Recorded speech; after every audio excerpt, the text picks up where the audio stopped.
Eduardo Lourenço Pereira, conhecido como Edu Lourenço. Eu sou nascido em Santo André, no ABC Paulista, e morei até os 8 para 9 anos de idade em São Bernardo do Campo. Em 76 mudo para Taubaté, porque meu pai foi transferido para a Volkswagen, foi um dos pioneiros aqui na instalação da Volkswagen. E crescemos por aqui. Eu estudei em escola pública todos esses anos. Quando a gente mudou para cá, eu estudei no Judite, que era ali no campo do Grêmio, na Vila São Geraldo. Depois fui para o Amador Bueno, que foi lá no Sabará. Volto para o ensino médio, colegial. Eu fiz na Vila São Geraldo de novo. Aí numa moderna instalação, no Judite Campista César. Bacana a escola. Prestei vestibular, fiz FUVEST para arquitetura. Passei na primeira fase, mas eu escolhi, por comodismo da época, garotão ainda, FAO, para fazer arquitetura na FAO São Paulo. Se eu tivesse escolhido na São Carlos, minha pontuação de corte teria dado certo, mas era cômodo para mim fazer na capital mesmo, então não fiz.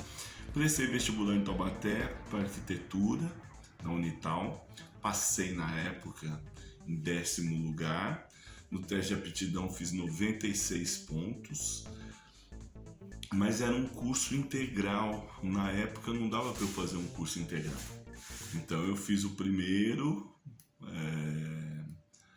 Eu comecei a fazer na primeira turma de engenharia noturno. No final das contas, eu acabei me formando como integral mesmo. Fiz um curso de 5 anos, ao invés de fazer um curso de 6, e correu tudo bem. Trabalhei por aqui como engenheiro, fiz estágio com um grande arquiteto, um dos maiores da região aqui, que era o Antônio Carlos Faria Pedrosa, um grande arquiteto. Trabalhei no primeiro plano diretor Taubaté, 89, 90, foi um dos primeiros planos diretores da região aqui. Foi bacana desenvolver isso. Nessa época eu trabalhava nesse escritório, a gente concorria com o escritório de São Paulo, para vários projetos grandes de empresa. Trabalhei na implantação de várias empresas no Distrito Industrial do UNA. Trabalhei com projetos de tudo, desde residências a empresas, hotéis e vários. Tive a oportunidade de desenvolver vários projetos. Trabalhei direto em escritórios de arquitetura e engenharia até no final dos anos 90. Quando eu começo a fazer 66 arte, sempre teve presente na minha vida. Eu tive bandinha de rock nos anos 80, Então eu já tinha um pé na arte. E em 2000 eu tomei a decisão de mudar os rumos. Virei pai no final do ano 2000 e decidi, se eu tinha que fazer uma mudança, é agora, Com todo respeito à fé e religiosidade das pessoas. Eu acho que qualquer mudança, qualquer coisa que você tenha que fazer, pedir perdão, dizer que ama, é tudo aqui, nesse momento. Depois é outra história, se tiver depois. Então eu decidi começar a fazer essa transição e me tornei um arte educador, ator, músico, contador de história e produtor. Então eu comecei com um grupo de teatro, produzindo um percussionista, fiz vários trabalhos assim. Naquela época não tinha internet, essas facilidades de hoje. Então os contatos eram feitos via telefone, você marcava e ia fazer uma entrevista. Então eu tive várias vezes na TV Cultura, programas no Metrópole, Repórter Eco, Musicals. Consegui fazer isso na Record, tivemos no programa do Fábio Júnior, enfim, da Eliana. Fizemos vários trabalhos nesse meio tempo. Depois eu parti para uma carreira solo e comecei a fazer teatro em indústrias também. Eu desenvolvo até hoje CIPATES, E desenvolvo temas, sempre pegando o tema da CIPAT e levando para o lado humano da coisa. e venho fazendo. Eu acabei migrando da engenharia para a arte, porque vivi as experiências que eu tinha que viver ali. Trabalhei aqui pelo Vale, trabalhei por São Paulo, alguma coisa em Minas, fiz vários trabalhos. Sempre tive um projeto, sempre levei pelo lado humano da coisa, porque eu trabalhava com o sonho das pessoas, seja na construção da sua casa, desenvolver o projeto da sua casa ou do seu local de trabalho. E graças a Deus fui bem sucedido nisso. As pessoas ficaram felizes com os projetos que eu desenvolvi. Tive momentos muito bons e outros não tão bons assim, como acontece em toda a profissão. Mas eu acabei mudando e migrando a partir dos anos 2000, fazendo tudo junto, e fui deixando a engenharia, né? Até pelo tipo de concorrência, pelo público, cada vez querer mais projetos, mais trabalho por menos dinheiro, né? Menos valores, e você acabava, o pessoal falando, é só um desenhinho que eu queria, e para mim nunca foi só um desenhinho. Eu nunca entreguei um projeto, nem que fosse uma casa geminada, por mais simples que fosse, eu nunca tirei de uma gaveta um projeto pronto e apresentei. Eu sempre fui, até hoje, quando eu atendo uma solicitação de alguma pessoa amiga, e Edu, você podia dar uma força para mim? Eu vou no local, eu vejo o terreno, vejo onde nasce o sol, onde se põe, se tem um prédio em frente, se tem árvores, enfim. As melhores condições para desenvolver aquele projeto, seja ele qual for. Um projeto gigante ou um projeto minúsculo. Eu sempre tratei da mesma forma, mas eu fui mudando. Eu vi que eu podia ter outro tipo de participação no mundo, ter outras influências. E eu parti para a arte e educação. Então, hoje eu sou arte educador, ator, contador de histórias, músico e produtor. Então, venho desenvolvendo esse trabalho. Dentro do segmento da construção civil, eu trabalhei muito tempo autônomo e eu percebi que isso é uma questão de cultura mesmo, uma questão cultural. As pessoas quererem cada vez mais trabalho e pagar menos, né? Ou a forma de ver, de pechinchar, as pessoas foram educadas dessa forma. O bem de consumo, paga-se quanto for o bem de consumo. Vai lá, faz um carnê, se faz no cartão, e você paga os juros que tem que pagar e você adquire o seu bem. Seja um carro, seja um celular, seja o que você quiser.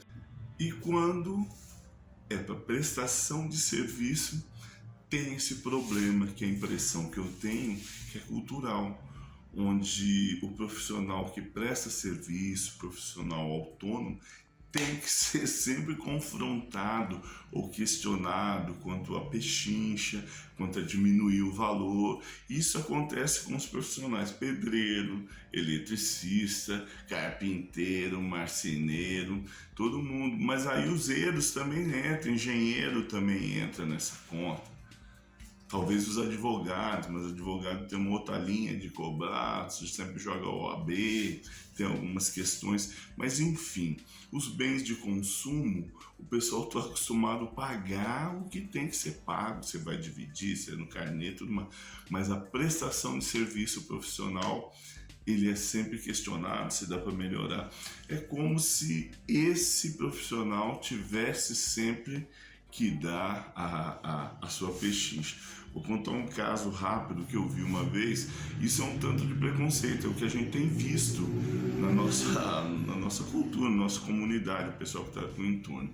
Eu fui numa obra de uma pessoa querida, amigo, são de fora, pessoas que estão morando aqui pro Vale, e estava com alguns parentes, né, e familiares na obra. Chegaram lá na obra, uma construção bacana, uma construção assim que exige uma certa técnica dos caras, porque é madeira rústica, que eles pedem direitos altos, uma madeira bonita. Eles foram questionando assim, eles conversando, eu ouvi esse papo. Ô louco, lá onde a gente mora, os pedreiros têm Fusca, Brasília, e olha lá, ó aqui os caras só com carrão. Por quê? Porque os profissionais estavam na obra, o mestre de obra, cada um tinha um carrinho bom, sua picapezinha para transportar material e tal. Então é como se esse profissional meio liberal ou autônomo tivesse que ficar abaixo mesmo, sabe? Então isso foi uma coisa assim que me desgastou. Mas não tem problema, eu vi que eu tinha uma outra forma de lidar com essa questão, como eu podia contribuir com a educação, foi o caminho que eu escolhi, né? Gentileza gera gentileza, respeito, respeitar as diferenças, porque cada um é de um jeito, e graças a Deus que cada um é de um jeito. Se fosse todo mundo igual, ia ser horrível, e infelizmente é um caminho que o pessoal gosta de seguir. Entra numa fila e fica nela, né? Mas eu escolhi outros caminhos, né? Então eu parti para a arte e educação. O que eu posso falar a respeito disso? Bom, eu como produtor, eu tento também entrar em alguns editais, não fico à mercê de editais, aquilo, porque se eu não ganhar, e daí? Eu tenho que dar meus pulos, então eu entro também em editais, entro como peça, né, indicado por alguém que está fazendo aquele edital, prestei algum edital de próprio punho recentemente, corro atrás disso também, mas desenvolvo meus trabalhos independentes, né? Tentando, eu trabalho com escolas, trabalho com empresas, tento trabalhar com prefeituras, enfim, vou criando os espaços, os temas. Então eu tenho personagens temáticos de temporadas, desenvolvo temas específicos para escolas. Nesses últimos tempos teve bem difícil, uma pela política adotada, né? Atual. Cultura fica meio à mercê, né? Essa questão da arte dentro do posicionamento geral, né, na sociedade, ficou meio aquém nesses últimos 4 anos. E aí teve a pandemia. A pandemia foi uma questão assim muito interessante, porque da mesma forma que ela deu uma chapada nisso, travou, eu fiquei praticamente 1 ano e meio sem fazer atividade, porque eu trabalhava com isso, eu trabalhava em escolas ou empresas, mas não rolou, não teve CIPAT, não teve empresas. Consegui fazer alguns trabalhos online com escolas e isso deu para segurar um pouco, então foi meio difícil. Com a retomada começaram, né, os trabalhos, mas o investimento em si na questão da arte como entretenimento cultural ainda está começando de novo, estão retomando, as escolas estão retomando, né, essas atividades. A pandemia serviu para reforçar e mostrar para a sociedade e para os próprios artistas o peso que a arte tem na formação do indivíduo como um todo na sociedade. De uma forma que até então acredito que nem os próprios artistas tinham tido a ciência disso. Esse entretenimento cultural, esse relaxamento que a gente precisa ter é quase que fisiológico e a gente não tinha noção dessa importância da arte. Então a pandemia serviu para isso também. Bom, o panorama atual desse trabalho que eu desenvolvo dentro das escolas e tudo mais ainda está sendo assimilado.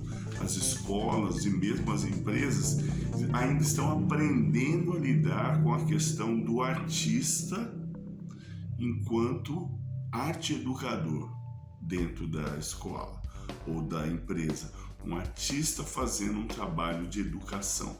Então isso está sendo assimilado ainda, as questões de valores, é diferente de hora-aula, é diferente de hora-oficina. Então é uma questão que está sendo negociada, estão se acertando, mas a gente vai arrumando uma forma orgânica de lidar com isso, tá? E isso vem acontecendo já há algum tempo e nessa gestão é uma questão a se discutir, né? A arte foi deixada meio de lado, a própria educação foi deixada de lado durante essa gestão. Agora as perspectivas futuras. Eu acredito, se continuar o governo atual, vai ficar difícil, porque eles estão tirando verbas de educação, de saúde, a cultura nem se fala, então vai ser difícil, é meio assustador e sombrio, a gente não sabe como que vai ser daqui para frente. Se muda a gestão agora e entra um novo governo, existe uma luz no fim do túnel. Aí eu acredito sim nessa política de educação, de cultura, de respeito, um trabalho que a gente vem fazendo há anos e nos últimos 4 anos fomos cerceados desse direito de exercer a arte e cultura como formação mesmo do povo, né? Da história do nosso país. Até a próxima.